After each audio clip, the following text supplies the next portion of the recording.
Si Volkswagen était parmi les premiers généralistes européens à investir en 2007 le marché des SUV compacts, son offre en la matière datait désormais sérieusement. Une fois n'est pas coutume, c'est quasiment une page blanche qui a servi de base au développement de ce nouveau Tiguan. Esthétiquement, cela se traduit par une ligne plus statutaire, faisant la part plus belle aux angles droits et au chrome, et un gabarit en hausse de 6 cm en longueur et de 3 cm en largeur. Avantage immédiat de cette prise de croissance, l'habitabilité est parmi les meilleures de la catégorie, notamment en place arrière où même un adulte d'1,85 m trouvera ses aises, et ce, malgré une hauteur en baisse de 3 cm. Le volume alloué au bagage progresse lui de 145 litres, passant de 470 à 615 litres, à condition d'avancer au maximum la banquette coulissante comme sur la première génération. Ces dessous sont eux bien connus puisque le Tiguan reprend la plateforme MQB déjà utilisée par moult modèles du groupe, de l'Audi A3 à la Skoda Superbe en passant par la sacro-sainte Golf. Avec elle arrive une ribambelle de systèmes électroniques en tout genre, permettant aux SUV Volkswagen de rivaliser sur ce point avec les modèles premium.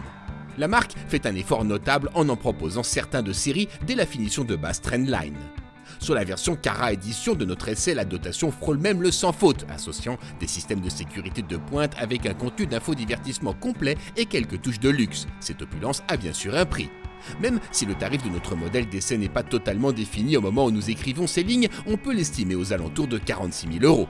Une facture digne d'Audi ou de BMW, mais des prestations routières qui le sont elles aussi. Malgré les plus de 1700 kg affichés sur la balance, le Tiguan TDI 190 chevaux affiche un bel allant et relance dès les plus bas régimes sans se faire prier. La boîte DSG paramétrée pour favoriser les consommations marque toutefois quelques hésitations si la pression sur l'accélérateur se fait trop insistante.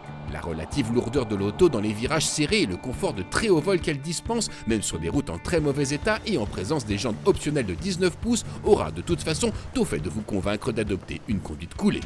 Un style qui vous permettra également d'échapper aux quelques râles que prodigue le moteur à haut régime. Face à une concurrence bien plus nombreuse qu'en 2007, le Tiguan n'avait pas d'autre choix que de progresser largement pour espérer reprendre le leadership de la catégorie.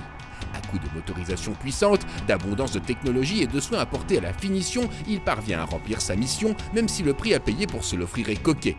Un positionnement qui permet au passage de laisser un créneau pour son nouveau cousin, le Seat Ateca.